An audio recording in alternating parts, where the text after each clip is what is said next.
Hi everyone, I'm the plant propagator and welcome to my channel.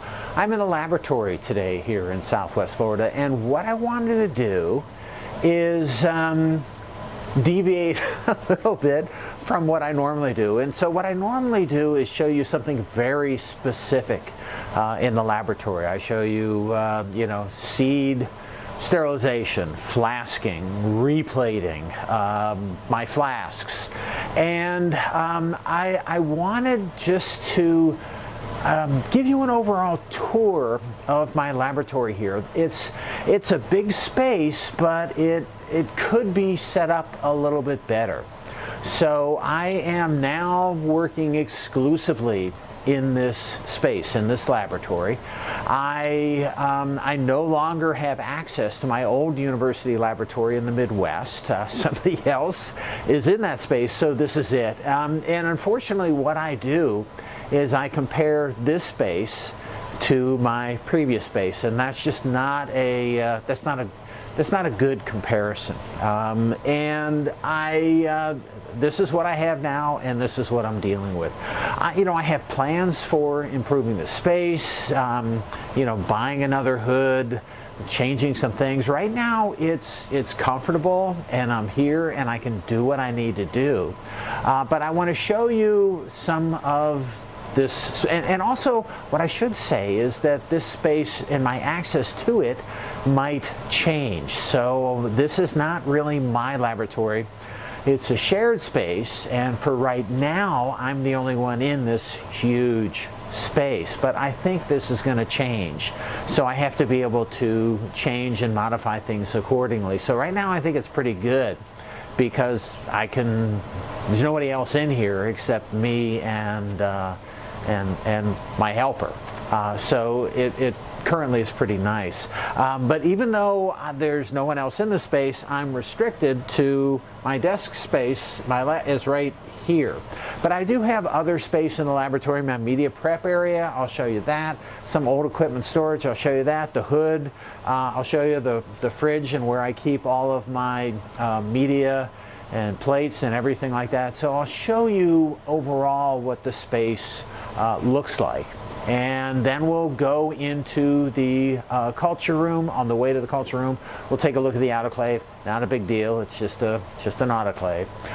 But I just wanted to give you an overall tour of things, and I'll try not to go on too long about what I have here. There's a lot of things that are going on right now. So my technician is in the laboratory transferring some of the seedlings to a replate medium. I've got a lot of capsules today. I think I've got 5 or 6 capsules that are going into flasks today. So you'll see those kind of spread out all over the place. Some of the capsules are split, some of them are still intact. But I want to give you an overall flavor of what things are like in the laboratory. I don't know if you can tell, there's a lot of lab noises. So I've got the water bath going because I made 3 liters of media this morning. The hood's going. And so you'll hear the background of laboratory noises. And I apologize for that, but that's what we have here. All right, so what I want to do is get behind the camera and give you kind of an overall tour of the laboratory so you can get, again, the overview of the type of space that I have here. All right, let me get behind the camera and let's go. Okay, and here we are. So we are back now, and this is where you saw me sitting right here before. And the right side of this bench is my space. So you can see my, that's the new bleach that I bought for the disinfestation of the capsules and seed. There's we gotta look at this. There's my plant propagator notebook. This is a formal notebook that I use in the in the laboratory. This is a really nice inverted microscope. Now it's covered, but it's an inverted microscope that my former university gifted to me, which I was really happy to take because it is you can't get these things anymore, and it's a really nice scope.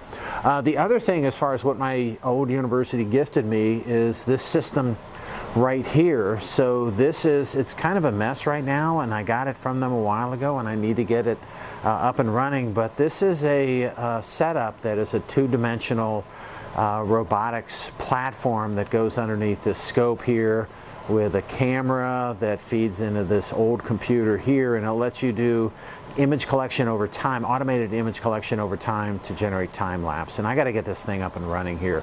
Oh, and the most important part of the laboratory here is my dishwashing space right here. I spent a lot of time washing dishes, and you know, it's a fine dishwashing space, and then drying rack right here. I put stuff away so it doesn't look that bad, but there's you know, from the media that I prepped today, I've got the containers that I use, and that's right there. So that kind of gives you an overview of this space. Oh, and I should also show you, so this, you know, it's a nice laboratory. I've got stuff in, you know, most of the cabinets along this wall and over there. I want to also show you, you know, this is my Orchiata that I use for deflasking, and there are 5 bags on the floor right there, and each one of these boxes right here also contains Orchiata. So, and then I've got Petri dishes, stocks, and everything like that. Eye wash, shower. So the standard laboratory stuff that is that's common in a laboratory. So as we take a look through some of the other parts of the laboratory, this is my airflow box that I made that I use periodically. It's not running today because I really don't need it, but that's right here. These are my dirty cultures, my dirty flasks and dishes and things like that are right there. I should also show you while I'm here, these are my liquid cultures, and I don't want to get you too dizzy here, but in the first shaker flask right there those are orchids. So I'm not really doing things full time with them, but I do have 4 shakers right there, and then I do have down here, there's a large shaker. So I'm set to do large scale liquid cultures, suspension cultures of orchids if I want to. Behind me over here this is my media prep space right here, and I prep media from scratch. So these are all of my chemicals right here. Now I do make stock solutions, but the way that I make stock solutions, it's set up so that I can vary the medium components pretty nicely and pretty easily. So these are my stocks, and there's more behind the closed door there. You know, I've got a nice top loading balance, a pH meter, stir plate, another scope, and I have the scope here because I'm doing, and we'll take a look at it. So I'm doing these seed capsules. So there's one there that's split, there's the one in that container split, and then this one right here is still intact. So there are different methods that you use to surface disinfest or sterilize the orchids, depending on whether you're dealing with seed, which is here, or whether you're dealing with capsules. What's making a lot of noise is my water bath. So I have each one of those bottles contains 1.5 liters of media, and what I have, it's essentially a laboratory type sous vide. So if you do this at home, you can use a sous vide and just set it for the right temperature, and make yourself a water bath. And I do this because this medium, because of the solidifying agent that I use, it solidifies at higher temperature than most agar-based media. And so it's set for 52 degrees. 50 degrees is what you're supposed to do. I like keeping it a little hotter. And so it's at temperature, and as soon as I'm done with this video, I will pour these plates, and this is my OSD is orchid seed germination medium. And again, it's a custom medium that I developed. The rest of the laboratory, there's not much here. This piece of equipment, this is a GC mass spec. I don't use that. You know, lab coats, right here for in the lab. And again, you've seen me wear the lab coats, and I wear them usually if I'm working with bleach. So when I sterilize those, the capsules and the seed today, I'll put my lab coat on. But the other stuff, there's no one else in the laboratory. This is just standard equipment that you find in the laboratory. You got boxes there because they're supposed to be doing the floors in one of the other rooms in the building. I should show you before I show you the hood is and it's not real exciting, but this is the fridge that contains my medium. So I make up the medium and the flasks right here. I make these things up and then I store them in the fridge. The medium components have some of the medium components are light sensitive, so it's in the fridge in the dark. It's not really as much cold sensitivity. I could store these at room temperature in the dark. That's my replate medium right there. More of my replate media here and in the door of the fridge as well. My stock solutions for my media are right there, and this is where I store my seeds. So I got my seeds in my orchid seeds in these tubes that are then in other containers for not for long-term storage, but for intermediate-term storage. So that's kind of what I have here.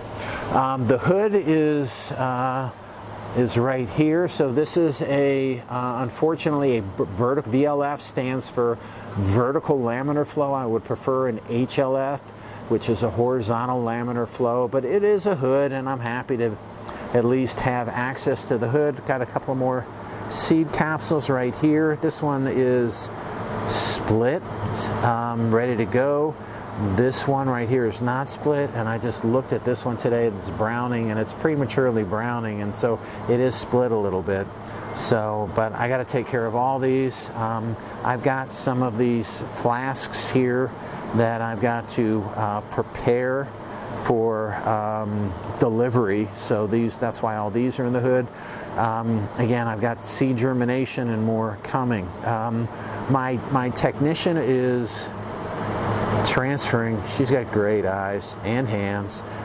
She's transferring these seedlings from one medium. You can see how loaded that plate is, and she's transferring these seedlings from one medium to another, making her 5x5 grids. She's already got a few completed here, and this is just how we do it. The bead sterilizer is right here. I've got spare glassware, cotton balls, water, lids, everything is in here that I need. So the hood is a nice 6 foot wide hood, and so two of us can work in here, and it's pretty convenient. All right, so let's go from here. This is the wet lab. Let's go into the culture room, and we'll take a look at the rest of the laboratory space. So in this room, just to show you, this is a standard market forge autoclave, and this is at the end of the run, so the pressure is down and the temperature is down. These are workhorses. These market forge sterilizers are workhorses. I had two of these in my old laboratory. I only have one here, and it works nicely. I can do most of the minimal repairs that's needed on this thing, but we can open it up and take a look at it. So it's kind of warm. So these were some flasks that I had that I cooked. So it's got a decent space in there. The water that I have that I use to fill this up is right over here with a hose on it. So it's just a convenient space and something nice to work with. And again, I do really like having this sterilizer. It's not a pressure cooker. This is a regular medium-sized sterilizer. And you can get bigger. You certainly can get smaller. But we're going down into the culture room where we have all the lights, and these are where all the flasks are. So we can give you kind of an overview of what's here. Again, I've got these flasks that I'm getting ready for ready for delivery. Get some more space in the laboratory. But I have various things in the laboratory. My seed germination in general is kind of in this area right here. So those are the initial, the mother flasks, and then I transfer the seedlings once there's some more over there. There's a few more up over here too, but these are transferred then to the replate medium, and these in general, I don't know how well you'll be able to see this with the glare, not very well. So the replate media and those seedlings are then growing in all of these flasks and these dishes down here and some of these up here. Once these get large enough, they are then taken out and put on, this is the same replate medium but in the large flask. So that's what all of these are. All of those down there, all of these here, and then all of these. They're all over the place. So the replate, the large flasks, just because they are large flasks, they're all over the place here, and then it goes on to the shelf here, and there's some more there. They're just all over the place. I'd like to try to be better organized, but the problem is, as these things get big, then I ship them out, and then I have to, it's kind of hard to keep it organized because everything is so transient. So a lot of these guys, look at the nice roots on this guy. But a lot of these guys, what happens is that they are in here for a while. These are some younger flasks right here. They look pretty good, but they are young. They only got transferred in there 2 months ago, and they usually have a longer lifetime in these. So they'll get a little bit bigger, and the medium will get all used up. And then there's some flasks back here that are over. So this, I think that's a Certipodium. But they can handle being just like almost brown, and they'll still recover pretty nicely. Anyway, the next step is again, the deflasking, and all of these are containers that have my deflasked orchids in them. So they run all over here, through here, and just so you know, I'm a small lab, I'm a small operation, but and there's space, so I can put another 2 or 3 tubs in there. I can put more tubs on that shelf right there. It's empty. So I do have space, but this is plenty for me. So most of these were done, it's interesting, 2 months ago, and they look really good. So these are some of my new hybrids that I'm pretty excited about here. That one's Rad Man, and I'm excited about that. That'll be a really interesting hybrid. So plants are incredibly vigorous from most of these. So anyway, I just wanted to give you an overview of the lab so you could see how everything worked and maybe get a little bit of an idea of flow and where things are going. If you have any comments or questions about the lab or operation, or you wanted to see something that I didn't show, just let me know in the comments and I'd be happy to take a look at them. All right, that's all I have for today. Oh, I should show, it's not quite all I have for today. I got to show you this because I really like having, so this is a scope, a dissecting microscope that I have in the culture room, and where I can pull plates of the plated seed, the mother flasks, and take a look at these things right in the same room. And this is something I really like having. It's really an advantage to be able to pull a plate, for example, from up here and just put it down on this microscope and take a look at it to really see what's going on in all of these cultures up close. All right. Now, that's all I have for today. I hope you enjoyed my video. If you did and you want to keep on seeing them, it would help me out if you could click on like, share, and subscribe to my channel if you're not already a subscriber. All right, once again, I hope you enjoyed it, and happy propagating.